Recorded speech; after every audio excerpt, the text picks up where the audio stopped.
तो दोस्तों नमस्कार। तो आज के वीडियो में मैं आपको बताने वाला हूं कि आपको समर ट्रेनिंग कब करनी होती है, समर ट्रेनिंग क्या होती है, समर ट्रेनिंग क्यों कराई जाती है, समर ट्रेनिंग कब करना होता है, इसमें पैसा भी लगता है या नहीं लगता है, इससे लाभ क्या होता है या तो समर ट्रेनिंग आपको करना होता है और समर ट्रेनिंग के लिए कितना पैसा जो है कि लगता है। अगर आप समर ट्रेनिंग नहीं करते तो इसके लिए आपको क्या एडवांटेज मिलता है। तो अगर आप पॉलिटेक्निक के स्टूडेंट हैं तो आपको समर ट्रेनिंग जो है कि करनी ही होती है। तो समर ट्रेनिंग करने के लिए आपका एग्जाम होता है या नहीं होता है, अगर होता है तो किस बेसिस पर होता है, किस तरह का होता है। तो आपके मन में जितने भी डाउट होंगे इस वीडियो के माध्यम से वो सारे डाउट क्लियर हो जाएंगे। हो सकता है वीडियो थोड़ा लंबी हो जाए, लेकिन वीडियो को स्किप बिल्कुल भी मत करिएगा। तो इस वीडियो में मैं आपको आगे बताऊंगा कि आप कहां से विजिट करके, किस कंपनी में विजिट करके आपको अपनी समर ट्रेनिंग को पूरा करना है। तो सबसे पहले देखिए कि समर ट्रेनिंग होती क्या है। मैं आपको बताता हूं कि समर ट्रेनिंग क्या होती है और कब करनी होती है। मान लीजिए कि आप पॉलिटेक्निक कर रहे हैं और आप सेकेंड ईयर में हैं, सेकेंड ईयर आपने पास आउट कर लिया है, तो आप सेकेंड ईयर को पार करके फाइनल ईयर में जा रहे हैं। तो फाइनल ईयर के एडमिशन के पहले यहीं पर अगर हम सेमेस्टर प्रणाली की बात करें तो जैसे ही आप फोर्थ सेमेस्टर में पास आउट हो जाते हैं और फिफ्थ सेमेस्टर के एडमिशन के पहले बीच में आपको 1 महीने का टाइम दिया जाता है।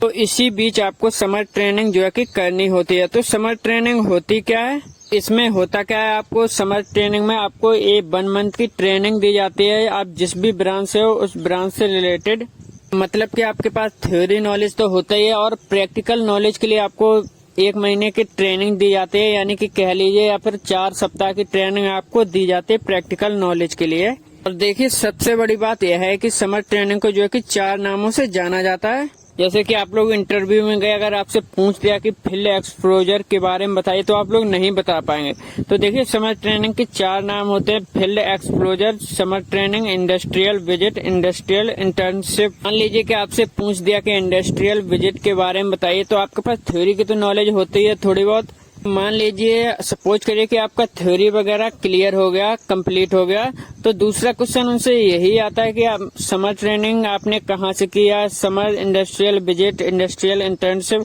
कुछ भी आपसे पूछ सकता है। तो ये सारे नाम होते हैं। अगर आपसे पूछ दिया जाए समर ट्रेनिंग के अलावा कोई तीनों में से कोई सा भी नाम पूछ दिया जाए तो आप हक्के बक्के रह जाएंगे। आप तो सोचेंगे कि ये क्या होता है। तो अगर आपको नाम ही नहीं मालूम होगा तो आप वहाँ पर जवाब दे नहीं पाएंगे कंपनी में। तो वहाँ पर आपकी योग्यताएं देखी जाती हैं कि आपने 1 मंथ की समर ट्रेनिंग की है तो उसमें आपने क्या कुछ इंक्रीज किया है अपने अंदर। तो वहाँ पर जो कि देखा जाता है कि आपने जो कि 1 मंथ वर्क किया है तो आपको थोड़ी बहुत भी नॉलेज है कि मशीन कैसी होती है, किस प्रकार वर्क करती है। वहाँ पर ये सारी बातें चेक किए जाते हैं आपके अंदर। दोस्तों मैं आपको बता दूं कि आप थ्योरी तो पढ़ लेते हो तो प्रैक्टिकल के बारे में भी आपको नॉलेज होना चाहिए। तो समर ट्रेनिंग कब करनी होती है, जैसा कि मैंने अभी वीडियो में आपको पहले बताया है कि 4th सेमेस्टर के बाद और 5th सेमेस्टर के एडमिशन के पहले, या ऐसे कह लीजिए कि सेकेंड ईयर के बाद और 3rd ईयर में जब पहुंचते हैं तो एडमिशन लेते हैं ना, तब उसके पहले आपको करना होता है समर ट्रेनिंग। 4th सेमेस्टर के बाद और 5th सेमेस्टर के एडमिशन के पहले जो कि समर ट्रेनिंग करनी होती है।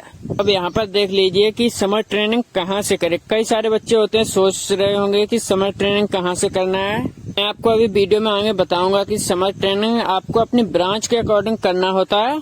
तो chemical engineering, CS, IT branches, mechanical, civil, काफी सारी ब्रांचेस हैं। सभी को मैं डिस्कस करने वाला हूँ वीडियो में आगे। तो वीडियो को इसको बिल्कुल भी मत करें। हमारे चैनल पर नया हो तो सब्सक्राइब जरूर कर ले। मैं आपको बता दूं कि समर ट्रेनिंग के लिए आपको थोड़ी बहुत पहचान होनी चाहिए इंडस्ट्री में या कंपनी में किसी में। तो इसीलिए मैं कहता हूँ आप व्हाट्सएप ग्रुप वगैरह ज्वाइन करे रहिए, जिसमें सीनियर वगैरह हो उनसे संपर्क करे रहिए। कोई रिलेटिव आपके हैं अगर आपकी ब्रांच से रिलेटेड, तो वहाँ से आप उनसे संपर्क करके उनसे पूछ सकते हैं कि हाँ हमें समर ट्रेनिंग करनी है, आपकी कंपनी में होती है या नहीं होती है। तो वो रास्ता बता देंगे आपको। अगर आपको कुछ भी समझ में नहीं आ रहा तो आप गूगल पे अपनी ब्रांच से रिलेटेड कंपनी को सर्च करेंगे। ये बिल्कुल आखिरी रास्ता है। अगर आपको कोई भी समझ में नहीं आ रहा है तब आपको ये रास्ता अपनाना है। नेक्स्ट क्वेश्चन हमारा है कि समर ट्रेनिंग के लिए कितना पैसा देना पड़ता है या कितना पैसा लगता है। तो देख लीजिए, अगर प्राइवेट सेक्टर मिलता है आपको, प्राइवेट सेक्टर में आपको समर ट्रेनिंग करनी होती है तो वहाँ पर 1500 या 1500 खर्चा पानी के लिए ले लेते हैं पैसे। तो अगर आपकी गवर्नमेंट कंपनी मिल जाती है तो वहाँ पर आपको थोड़ा बहुत पैसा लगता है आपको सिखाने के लिए। तो आप जब बाद में पास आउट होंगे तो आपको इसकी काफी सारी जरूरत पड़ती है। तो काफी सारे बच्चे सोचते हैं कि हम पैसे देके ऐसी फेक बनवा लेंगे या समर ट्रेनिंग कार्ड बनवा लेंगे, हम करेंगे नहीं। जब आपको नॉलेज ही नहीं आएगा तो आप कैसे कुछ इंटरव्यू में क्वेश्चन पूछे जाएंगे वहां पर भी नहीं बता पाओगे। जो आपके 5th सेमेस्टर होता है उसमें जो सेशनल मार्क्स आपको मिलते हैं, यानी कि इंटरनल मार्क भी कह सकते हैं, तो उसमें जो मिलते हैं सेशनल मार्क वो इसी के अकॉर्डिंग मिलते हैं, सेशनल समर ट्रेनिंग के अकॉर्डिंग। अगर आप नहीं करते हैं तो आपके सेशनल मार्क या इंटरनल मार्क वगैरह काफी सारे कम कर दिए जाते हैं, तो उससे काफी सारा दिक्कत होती है, आपको परसेंटेज भी अच्छी नहीं बन पाती है। तो जैसा कि आप लोग अपने तरीके से फेक वगैरह बनवा लेते हैं, कंपनी से सीधा बनवा लेते हैं, आप इंडस्ट्रियल समर ट्रेनिंग करते नहीं है, अगर आपने समर ट्रेनिंग नहीं किया है तो समझिए कि आपके सेशनल वगैरह इंटरनल मार्क्स वगैरह काफी ज्यादा बहुत ही इंपॉर्टेंट होती है। जैसे आप पास आउट करके कंपनी में जाते हैं तो सबसे पहला क्वेश्चन यही पुट आउट होता है, तो फर्स्ट क्वेश्चन तो थ्योरेटिकल पूछ लेगा, लेकिन सेकंड क्वेश्चन यही होगा कि आप इंडस्ट्रियल ट्रेनिंग किए हैं या नहीं किए हैं, एक तो मार्क्स को लेकर के इंटरनल मार्क्स को लेकर के कुछ भी पूछ सकता है, इंडस्ट्रियल उसके बाद जब आप पास आउट होकर किसी कंपनी में जाएंगे तो आपका बेस होता है, समर ट्रेनिंग आपकी बेस होती है। वहीं से आपका क्वेश्चन सबसे पहले यही अराइज किया जाएगा, पहले तो कुछ थ्योरेटिकल चीजें पूछी जाएंगी, लेकिन दूसरे पे यही क्वेश्चन अराइज किया जाएगा कि हाँ आप समर ट्रेनिंग किए हैं। अभी मैंने आपको बताया इंडस्ट्रियल इंटर्नशिप जिसका नाम है, फील्ड एक्सपोजर भी नाम है, इंडस्ट्रियल विजिट नाम है, तो कोई भी किसी भी नाम से आपको पूछा जा सकता है कि हाँ आपने इंडस्ट्रियल इंटर्नशिप कहाँ से किया है, किस तरीके से किया है, आपको कुछ जानकारी है या फिर नहीं। अब देखिए पॉलिटेक्निक स्टूडेंट के लिए समर ट्रेनिंग क्यों आवश्यक है, ये इसीलिए आवश्यक है कि आप किसी भी मतलब मान लीजिए कि आप जैसे इस बार फाइनल पास आउट हो गए, आप किसी कंपनी के लिए मतलब किसी कंपनी में अप्लाई करेंगे जॉब करने के लिए, तो वहाँ पे आपकी योग्यता देखी जाएगी कि हाँ आप इस लायक है या फिर नहीं। अगर आपने समर ट्रेनिंग नहीं की है तो आपका बेस काफी कमजोर होगा, आपको कुछ मालूम ही नहीं होगा। हालांकि देखिए जैसे अगर आपको मालूम होगा तो तब भी ले जाकर कंपनी में कुछ बहुत सिखाया जाएगा, लेकिन आपको जब मालूम ही नहीं होगा तो आपको बहुत ज्यादा सिखाना पड़ेगा कंपनी को। तो कंपनी सोचेगा कि जिसके पास नॉलेज है पहले उसी को लिया जाए, जिसके पास से ऐसे कि थ्योरी तो अलग की चीज हो गई, लेकिन आपको तो काम कंपनी में करना है तो प्रैक्टिकली तरीके से करना है ना, तो प्रैक्टिकल आपको नॉलेज होना चाहिए। इसीलिए सभी पॉलिटेक्निक स्टूडेंट के लिए 4th सेमेस्टर के बाद और 5th सेमेस्टर के एडमिशन के पहले समर ट्रेनिंग कराई जाती है।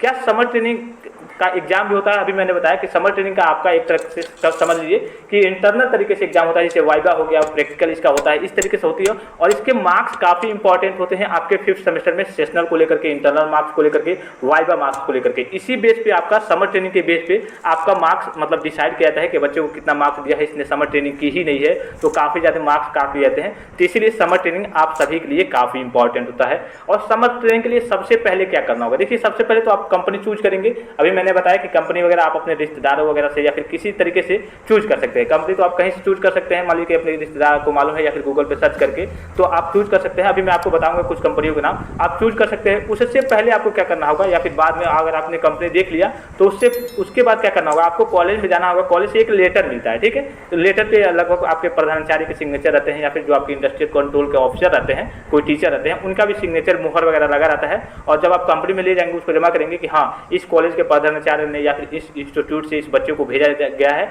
यहाँ समर ट्रेनिंग के लिए। समर ट्रेनिंग ग्रुप में भी काफी सारे बच्चे कई कंपनियों में जाते हैं, 15-20 बच्चे इस तरीके से करके, तो वहाँ पे उसके अकॉर्डिंग जहाँ पे जो कंपनी है उसमें कितने बच्चे बुलाए जा रहे हैं, कितने बच्चों की योग्यता है, मतलब वहाँ पे सीट वगैरह है उस तरीके से कराई जाती है। तो कभी कभी 10-15 बच्चे एक ही साथ जाते हैं। अब देखिए जो समर ट्रेनिंग है प्राइवेट कंपनी से करें या फिर गवर्नमेंट कंपनी से, काफ़ी सारे बच्चों के मन में ये भी डाउट हो रहा होगा कि समर ट्रेनिंग हम प्राइवेट कंपनी से करें या फिर गवर्नमेंट कंपनी से करें। देखिए आप किसी भी कंपनी से कर सकते हैं, प्राइवेट से भी कर सकते हैं, गवर्नमेंट से भी कर सकते हैं। एक थोड़ा सा जैसे गवर्नमेंट कंपनी में आप जानते हैं कि गवर्नमेंट में चीज़ें थोड़ी सी लापरवाही तरीके से होती हैं, वहाँ पर आपको ज़्यादा तरीके से कुछ सिखाया नहीं जाए, इसलिए वहाँ पर आपका ज़्यादा पैसा लगेगा नहीं और वो सारी चीज़ें आपकी मतलब ऐसे ही मैनेज करें। लेकिन प्राइवेट सेक्टर में क्या होता है, प्राइवेट सेक्टर में एक बेनिफिट बहुत ज़्यादा बेनिफिट होता है, मतलब सबसे जो इंपॉर्टेंट बेनिफिट है, मान लीजिए कि आप प्राइवेट सेक्टर में कहीं से समर ट्रेनिंग कर रहे हैं और वहाँ पे आपके काफ़ी सारे आपके नॉलेज हैं, आपके पास स्किल भी है, आपका अच्छे तरीके से वर्क कर रहा है। जैसे काफ़ी सारे बच्चे ये होते हैं कि हम तो 1-2 दिन जाएंगे, कह देंगे कि हाँ बनवा लेंगे, ऐसे ऐसे हो जाएगा, उनके लिए तो नहीं है। जैसे कि मान लीजिए कि आप रेगुलर कर रहे हैं काम, आपके पास थोड़ा सी स्किल भी है, अब जब उस कंपनी में रिक्वायरमेंट निकलेगी, रिक्वायरमेंट मतलब कि उस कंपनी में वैकेंसी निकलेगी उस प्राइवेट कंपनी में, तो वो क्या देखेगा कि मान लीजिए कि वो बाहर से बच्चों को मंगाएगा कि हाँ ये बच्चे फॉर्म भरे, ये अप्लाई करे और इसमें इतने की योग्यता है, 20 पद खाली है, तो 20 में क्या करेगा कि मान लीजिए कि बाहर से बच्चों को बुलाएगा तो उसको पहले फिर सिखाना होगा, कुछ चीज़ें सिखानी होगी तभी वो काम देता है, मतलब पहले कुछ सिखाता है फिर हाँ आपको काम करना होता है। लेकिन अगर आप उसी कंपनी में रहेंगे और आपको देखेगा कंपनी के मैनेजर वगैरह देखेंगे कि HR वगैरह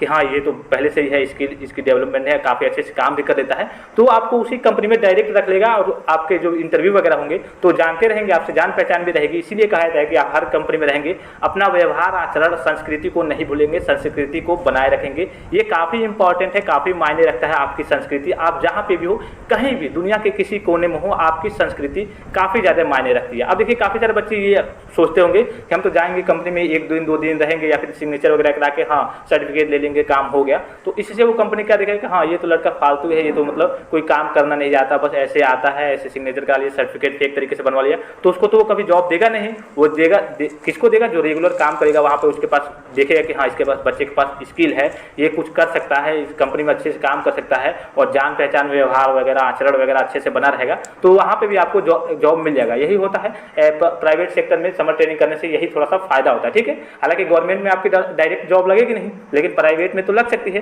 तो यही सारी चीज़ें थी। अब काफ़ी सारे बच्चे जो अभी मैंने बताया कि फीस के बारे में कह रहे थे कि सर पैसा कितना रहेगा, तो पैसा वो कंपनी के ऊपर डिपेंड करता है। कभी कभी 2000, कभी 1000, कभी 3000, कभी 5000, कभी 7000 भी लग जाते हैं। अच्छी अच्छी कंपनियों में जाएंगे प्राइवेट सेक्टर में तो, लेकिन गवर्नमेंट में थोड़ा सा पैसा कम लगता है, लेकिन सारी चीज़ें वहाँ पे आपको बहुत अच्छे तरीके से सीखने को नहीं मिलती है, कोई सिखाने वाला नहीं रहता है। लेकिन प्राइवेट सेक्टर में आप जिस तरीके से मेहनत करेंगे उस तरीके से आपको सिखाई जाती है।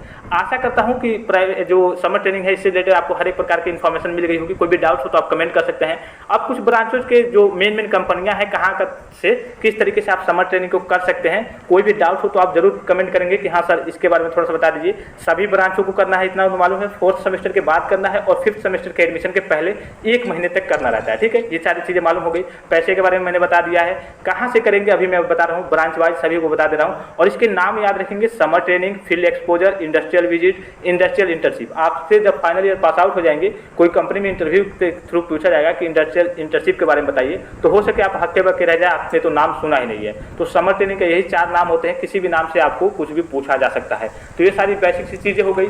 अब देखिए अभी मैंने आपको बताया कि इसका जो मार्क्स होता है, अगर आप नहीं करेंगे तो काफ़ी आपके 5th सेमेस्टर में जो आपके सेशनल मार्क्स कह लीजिए या फिर इंटरनल मार्क्स कह लीजिए, उसमें काफ़ी प्रभाव डालता है अगर आप नहीं किए होंगे तो। इसीलिए अनिवार्य है सभी बच्चों को 4th सेमेस्टर और 5th सेमेस्टर के एडमिशन के बीच में पहले करना होता है। ठीक है, अब देखिए कुछ कंपनियों के नाम मैं बताऊंगा, जैसे इलेक्ट्रिकल और इलेक्ट्रॉनिक्स। अभी सब ब्रांचों का मैं बताऊंगा। इलेक्ट्रिकल और इलेक्ट्रॉनिक्स के बच्चे कहाँ से कर सकते हैं? देखिए इलेक्ट्रिकल और इलेक्ट्रॉनिक्स जो ब्रांच होता है, इसके सब्जेक्ट लगभग कॉमन होते हैं, काफ़ी सारे सब्जेक्ट कॉमन होते हैं। तो वो NTPC से कर सकते हैं, BHEL से कर सकते हैं, BEL। NTPC मतलब नेशनल थर्मल पावर कॉर्पोरेशन से कर सकते हैं, या फिर BHEL Bharat heavy electrical limited से कर सकते हैं, या फिर BEL भारत इलेक्ट्रॉनिक्स लिमिटेड से कर सकते हैं। प्राइवेट सेक्टर की बात करें इलेक्ट्रॉनिक्स के लिए, तो जहाँ से टीवी वगैरह बनते हैं, स्विच वगैरह बनते हैं, तो सारी चीज़ें बनते हैं, वहाँ से वो सारी चीज़ें कर सकते हैं। या फिर जो जैसे पंखे वगैरह बनते हैं, वहाँ पे भी वो जैसे वेल्स के फैन हो गए, उषा का फैन हो गया, या फिर सैमसंग, पैनासोनिक, काफ़ी सारी कंपनियां हैं, टीवी वगैरह, फ्रिज वगैरह, ये सारी चीज़ें बनाती हैं,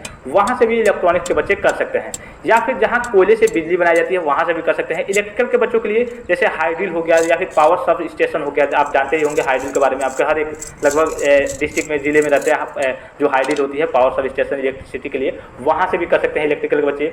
मैकेनिकल के बारे में थोड़ा सा बात कर लेते हैं। मैकेनिकल को देखिए रेलवे हो गया, ऑटोमोबाइल्स हो गया, या फिर कंपनियां हो गई, महिंद्रा कंपनी, बहुत सारी कंपनियां हैं। मैकेनिकल के लिए तो समझिए कोई दिक्कत ही नहीं है, मैकेनिकल के लिए कहीं से भी कर सकते हैं, बहुत ज़्यादा स्कोप है मैकेनिकल का, तो कोई दिक्कत ही नहीं होता है। मैकेनिकल वाले कहीं से भी कर सकते हैं, बहुत सारे ऑटोमोबाइल्स होते हैं प्राइवेट सेक्टर में या फिर रेलवे वगैरह में, कहीं से भी कर सकते हैं। ठीक है, सिविल के लिए बात कर लेते हैं थोड़ी सी। NHAI यानी national highway authority of India, वहाँ से कर सकते हैं। और मेट्रो में देखिए, मेट्रो में मैकेनिकल और मैकेनिकल और सिविल के बच्चे वो भी कर सकते हैं मेट्रो वगैरह में। ठीक है, DMRC यानी दिल्ली मेट्रो रेल कॉर्पोरेशन, उसमें भी सिविल के बच्चे कर सकते हैं। या फिर PWD का कोई प्रोजेक्ट चल रहा हो, PWD जानते होंगे आप, इसके बारे में अगर कोई कहीं प्रोजेक्ट चल रहा हो तो वहाँ से भी आप कर सकते हैं आराम से। अगर सिविल में प्राइवेट सेक्टर की बात करें तो कॉलोनी जहाँ बन रही हो, या फिर रोड बन रहा हो, या फिर डैम वगैरह बन रहा हो, वहाँ से बड़े शहरों की बात है जहाँ पे बड़े बड़े कॉलोनी वगैरह मतलब इकट्ठे बनते हैं, या फिर रोड वगैरह बनते हैं, या फिर डैम वगैरह बनाए जाते हैं, वहाँ से भी बड़े शहरों से आप कर सकते हैं।